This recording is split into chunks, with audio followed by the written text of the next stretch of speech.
Hello আমার প্রিয় ছাত্রছাত্রী বন্ধুরা, আমি তোমাদের অমিতাভ স্যার।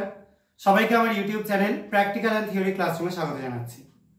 আজকে তোমাদের একটা ছোট্ট এক্সপেরিমেন্ট দেখাবো, যে এক্সপেরিমেন্টটা নিয়ে তোমরা কিন্তু সবাই পড়েছো।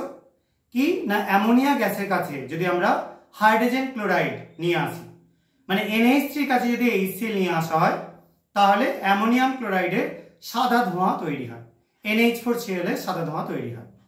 এবং এখানে NH3 এবং HCl দুটোই গ্যাসীয়, কিন্তু সাদা ধোঁয়াটা হয় কঠিন। তো তোমাদের আমি এখানে অ্যামোনিয়া আর HCl দ্রবণে থাকা অবস্থায় দেখাচ্ছি। এখানে গাঢ় HCl আছে আর তার পাশে আছে গাঢ় অ্যামোনিয়ার একটা দ্রবণ, 35% অ্যামোনিয়া একটা দ্রবণ। তো আমি একটা গ্লাস রড দিয়ে প্রথমে অ্যামোনিয়া দ্রবণটা থেকে একটুখানি চুবিয়ে নিয়ে নিচ্ছি। এখানে কিন্তু কালারটা দেখবার মতোই, চুবিয়ে যা তুলে নিলাম। এরপর HCl এর দ্রবণের কন্টেনারের মুখ খুলছি। তোমরা দেখতে পাচ্ছ সাদা ধোঁয়ার মতো উঠছে। এই যে সাদা ধোঁয়াটা, এটা হচ্ছে অ্যামোনিয়াম ক্লোরাইডের সাদা ধোঁয়া।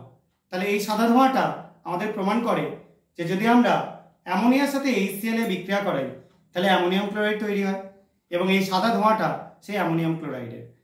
এবং এটা কেন আমরা বলছি যে গ্যাসীয় অবস্থায় বিক্রিয়া, কারণ যেই না HCl এর কন্টেনার খোলা হয়, সঙ্গে সঙ্গে হাইড্রোজেন ক্লোরাইড বা HCl ধোঁয়ার আকারে বেরোতে শুরু করে। অলরেডি সেটা একটা, সেই ধোঁয়াটা যদিও খুব একটা ভালো বুঝতে পারা যায় না। আবার ঠিক সেরকমভাবেই অ্যামোনিয়া যখন কন্টেনার খোলা হয়, অ্যামোনিয়া গ্যাসটাও বেরোতে শুরু করে। যদি এটা অ্যামোনিয়াম হাইড্রক্সাইড অবস্থায় রয়েছে, জলে দ্রবীভূত অবস্থায় রয়েছে, এবং HClটাও জলে দ্রবীভূত অবস্থায় রয়েছে, কিন্তু যেই না তাদেরকে খোলা হচ্ছে, ওরা গ্যাসীয় অবস্থায় চলে আসছে এবং দুটো কন্টেনার থেকে সাদা ধোঁয়া উৎপন্ন হতে শুরু করছে। এই সাদা ধোঁয়াটা হচ্ছে অ্যামোনিয়াম ক্লোরাইড বা NH4Cl।